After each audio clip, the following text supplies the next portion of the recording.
Why do we have the Harris campaign coming out this very morning, Megyn, and saying that we should not have the child tax credit, which lowers tax rates for parents of young children? The expanded child tax credit is a part of that good public policy. It's beyond nonsensical that there are some who have previously preached about the importance of lowering taxes, but they're getting ready to vote down a tax cut. I'm just really saddened by the fact that our Republican colleagues have not voted for a bill that passed so overwhelmingly in the House. Donald Trump's vice presidential running mate, JD Vance, has repeatedly accused Vice President Kamala Harris of opposing the child tax credit, which cut child poverty in half. Well, just today, there was a vote in the United States Senate to restore the enhanced child tax credit that Republicans killed. Republicans blocked it, and JD Vance didn't even show up to vote. But before we unpack all that, if you end up liking this video and you want to support the channel, please be sure to hit the like, subscribe, and alert bells before you go. All right, friends, we have several clips to talk about in this video, but as a refresher, I want to play some clips, recent clips, of JD Vance, Republican senator from Ohio and vice presidential running mate to convicted felon Donald Trump, repeatedly complaining and lying about the vice president's record with respect to the child tax credit and saying that the vice president and Democrats oppose helping families and they oppose, pulling children out of poverty. Just a couple of clips to really set the stage. One more thing I want to say on this, Trey. I think a lot of parents and a lot of non-parents look at our public policy over the last 4 years and ask, how did we get to this place? How did we get to a place where Kamala Harris is calling for an end to the child tax credit? How did we get to a place where the vice president called for an end to the tax credit? Sounds like this place might be like Narnia or someplace fictional. Certainly not the real world. But again, another clip. This is about criticizing the Democratic Party for becoming anti-family and anti-child. We have to ask ourselves, Megyn, why do we have masking of toddlers years after the pandemic ended? Why do we have the Harris campaign coming out this very morning, Megyn, and saying that we should not have the child tax credit, which lowers tax rates for parents of young children? It's because they have become anti-family and anti-kid. And I'm proud to stand up for parents, and I hope that parents out there recognize that I'm a guy who wants to fight for you. I want to fight for your interests. I want to fight for your stake in the country, and that is what this is fundamentally about. The Democrats in the past 5... So, to recap, JD Vance says that, listen, Democrats oppose families, Democrats oppose children, Democrats oppose, defeating child poverty, and the vice president does in particular. Well, I will say, quick fact check here, according to the community notes on Twitter, which is pretty good in this case, the Biden-Harris administration expanded the child tax credit in 2021 to $3,000 per kid, $3,600 per kid under 6, and made it automatic advance monthly payment to qualified families. Biden pushed Congress to make this credit permanent, and then 50 Republicans, 50, every Republican senator, and one Democrat who is now independent, who is now not seeking re-election, Joe Manchin, 50 Republicans prevented President Biden's enhanced child tax credit from being renewed. And so as the Biden-Harris administration cut child poverty in half, Republicans, JD Vance's party, Donald Trump's party, they allowed the enhanced child tax credit to expire and thus threw children in the United States back into poverty. And then came the time to vote for it today to try to restore the enhanced child tax credit. Here was a good chance for JD Vance and the Republicans to put their money where their mouths are. This is what happened instead. 43 Republicans just voted against helping poor kids and sank a vote to to pass an expanded child tax credit. JD Vance didn't even bother to show up. Shameful. Super pathetic. We got a clip here of the final votes being tallied on the floor of the Senate and Senate Majority Leader Democrat Chuck Schumer giving some public remarks in response.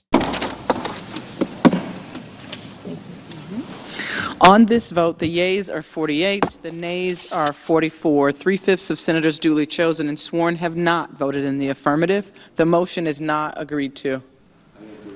Reconsider. Motion is entered.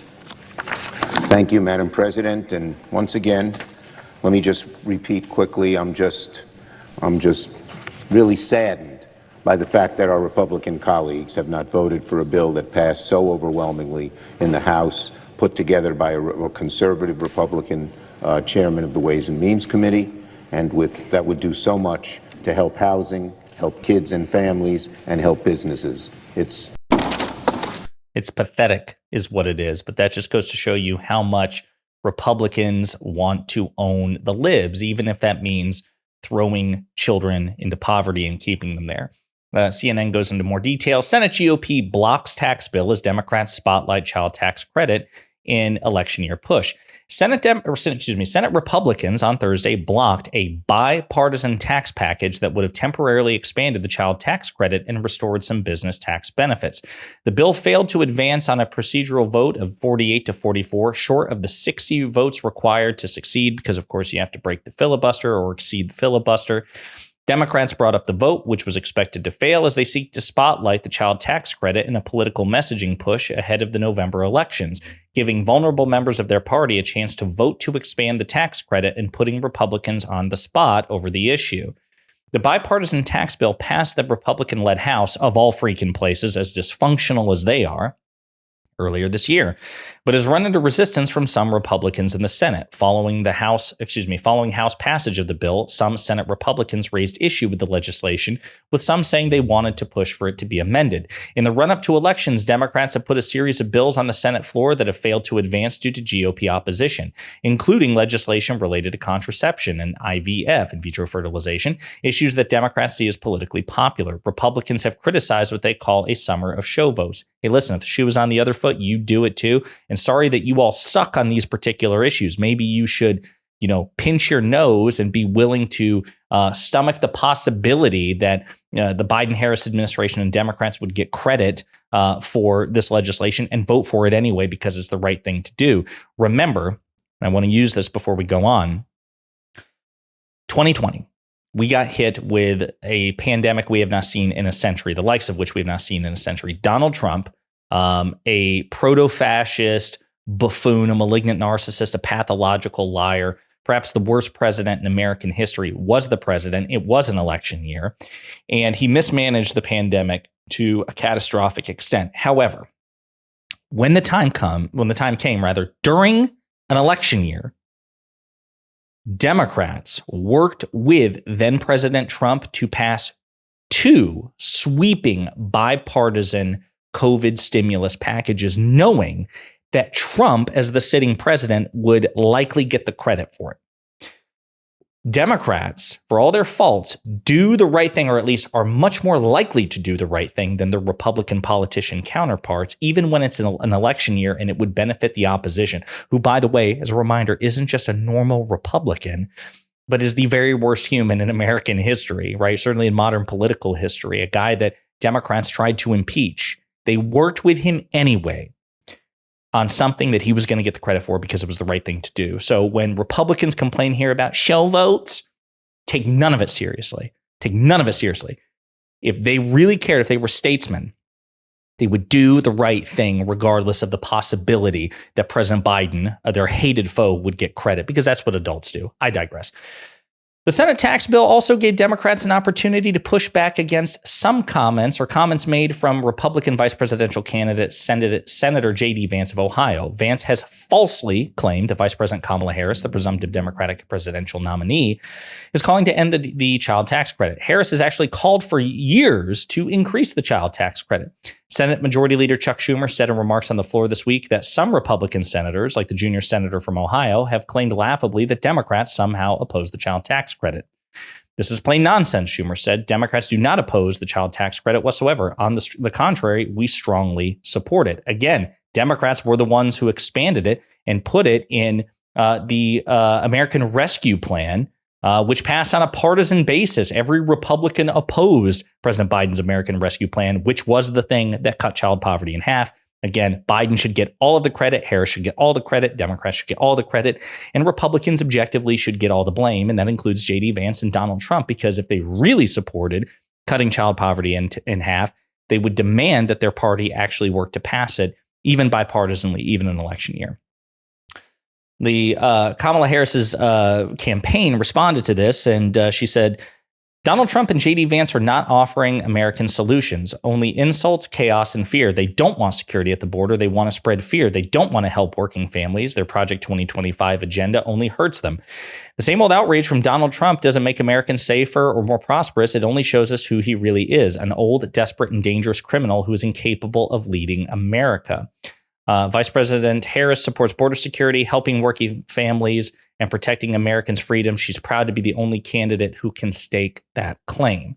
A couple of other things, just as a reminder of JD Vance's hypocrisy and weird comments about families and the insinuation that it is, in fact, the Democrats who hate families, just again to really set the stage. Right. There's just these basic cadences of life that I think are really powerful and really, really valuable when you have kids in your life.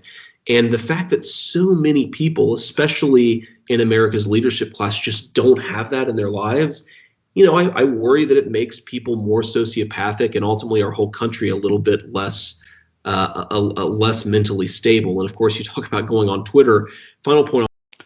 So if you don't have children, you're sociopathic, you're mentally unstable, but also when the time comes to help people with children and families and children in general, he doesn't want to step up to the plate. He won't even show up to have the damn vote. He won't even show up to have the courage to vote against it. He just doesn't show up at all. What a pathetic loser. One more clip. Speaking of pathetic losers, you have Charlie Kirk of Turning Point USA, right-wing deranged commentator, and JD Vance. That problem. I think it's simple, and I'll go back to something I said earlier about we need to reward the things that we think are good and punish the things that we think are bad. So you talk about tax policy.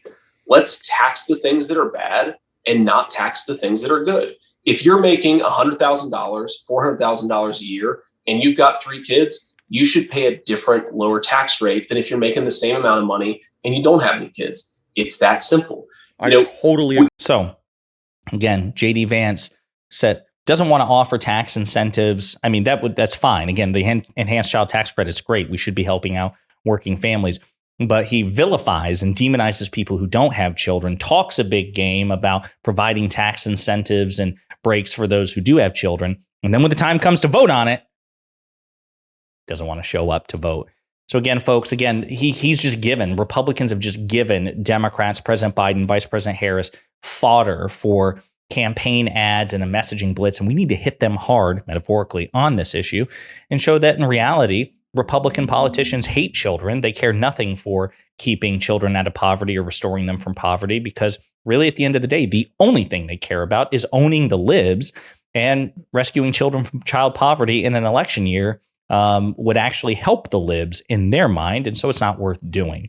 Truly pathetic stuff from JD Vance, Donald Trump, and the Republican Party. But what else can you expect? Let me know what you think in the comments.